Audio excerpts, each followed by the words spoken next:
Welcome back to another 40 Facts about the 40k universe. I am your host Gershwin, and today we're going to be talking about the Bloodaxes. It is an awesome Ork clan, so let's get into 40 facts about the Bloodaxes. The Bloodaxes are an Ork tribe or clan that prefers the structured or militaristic form of warfare. Bloodaxes often trade instead of steal, parlay instead of bellow, sneak instead of charging headlong into the withering fire of their enemies, and even retreat instead of dying in a heap with nothing to show for their efforts. Other orcs view the Bloodaxes as untrustworthy because of their way they choose to wage war. Their contact with humans has earned them the title of treacherous dogs. This clan once was very powerful and easily dominated Orc society for a very long time. A lot of Bloodaxe boys were wiped out in a nasty inner Orc war known as the Big Party. Other Orcs believe the Bloodaxes were having too many friendly dealings with other enemies. As a result, the clan was overthrown and the surviving Bloodaxes fled into hiding.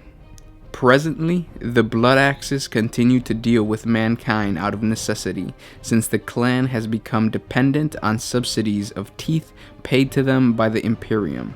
The source of these payments come from Imperial prospectors sent out to find old battlefields and rip the teeth out of Orc corpses.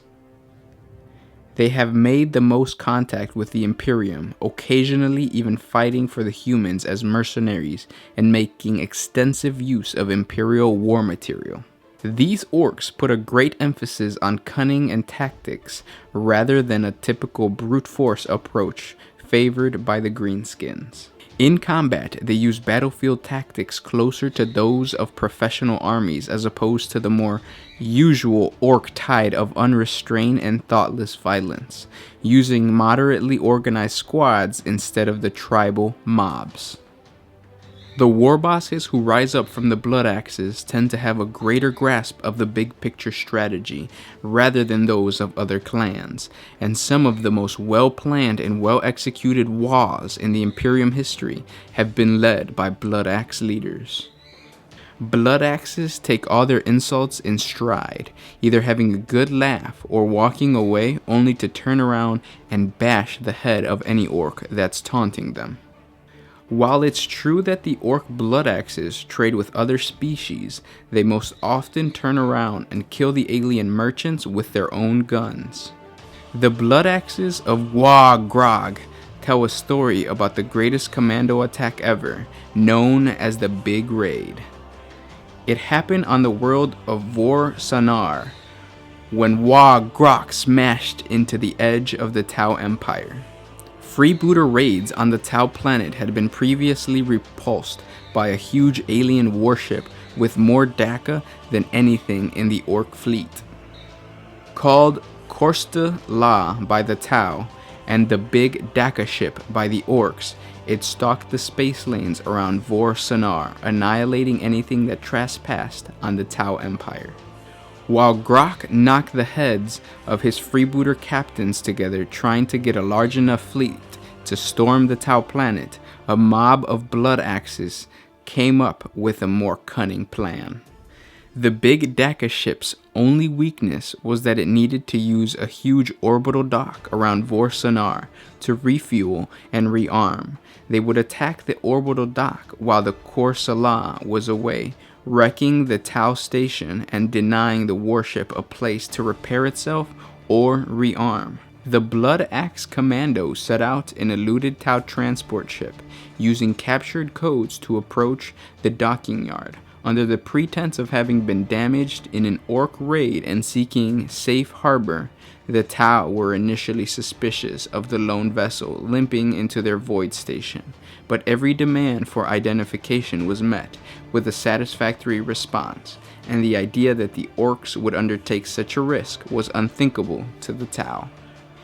It was a horrific surprise when the vacuum sealed open and the Ork commandos poured out into the station. By the time the Tau had mustered to repel the invaders, the commandos had reached the Void Station's reactor, smashing them to scraps.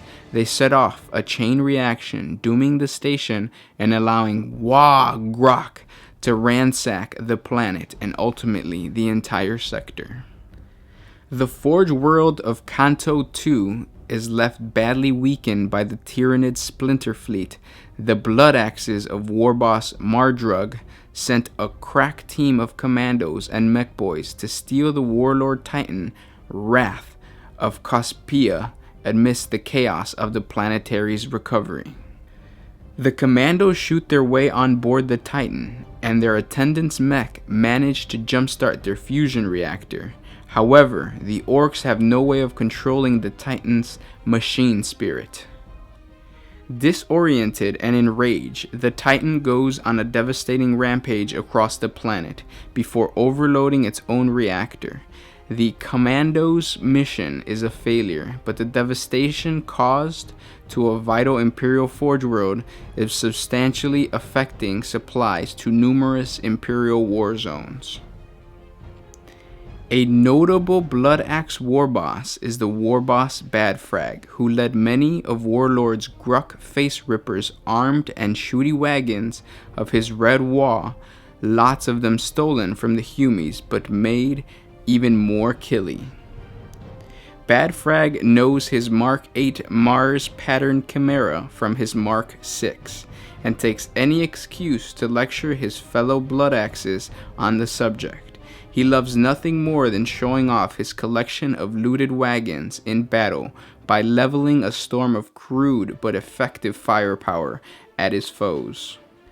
Often the first thing to hit the ground was Badfrag's looted wagons that would rumble forward, smashing anything in their path in the rising tide of rusted metal and flame-belched barrels. On Phenos 4, Badfrag led the charge across the ancient energy bridge connecting the Hive Primus to the world's jungle-choked mainland.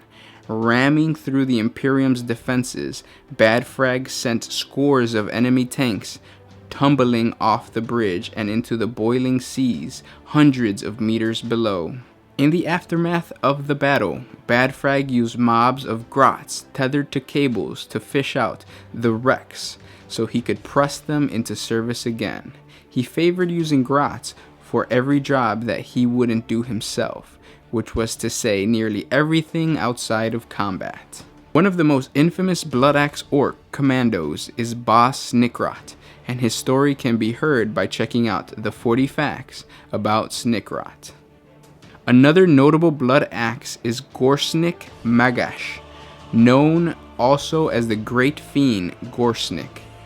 He was the Overfiend of Arcturus at the time of the Third War of Armageddon. He fought as a willing ally of the infamous Ork warlord Godskull Mag-Uruk Thraka.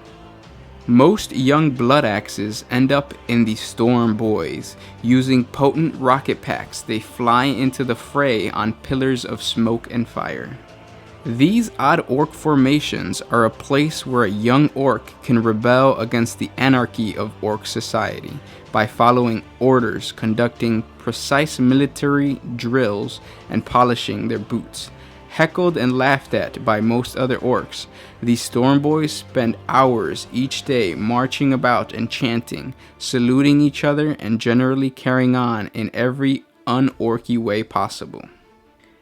As they age, most Orks leave the Storm Boys for proper mobs, but some gain a taste for it, especially Bloodaxes, and will rise to command whole formations of black-booted young Orks.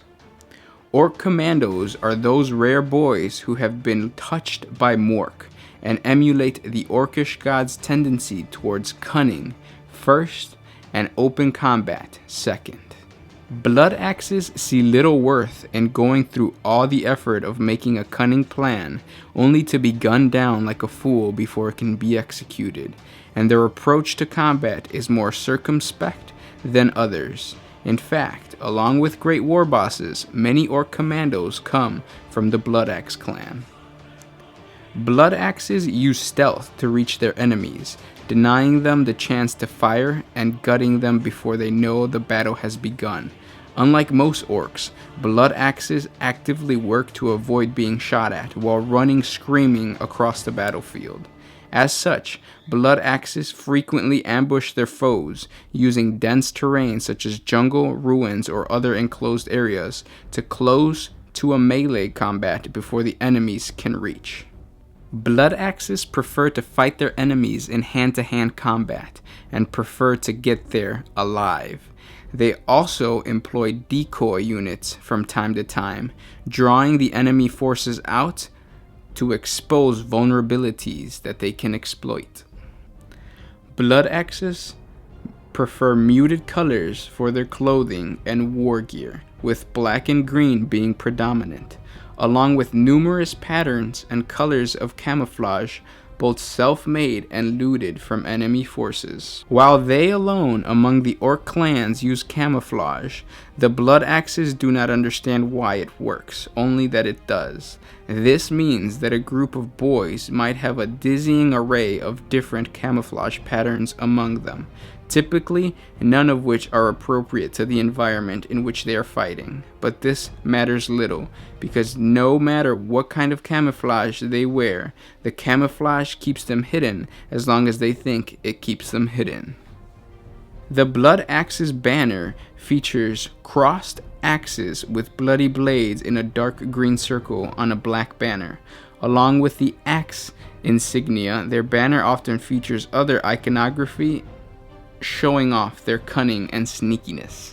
And those were 40 facts about the Bloodaxes. Now I'm going to do more clans, so please comment down below on what Ork clan you would like to hear about next. Please subscribe to the channel to get more Warhammer 40k lore videos. We have a huge library now of videos for you to check out. And if you're already a subscriber, thank you so much for sharing, liking, and commenting on this video. This was Gersh1 with One Mind Syndicate, signing out.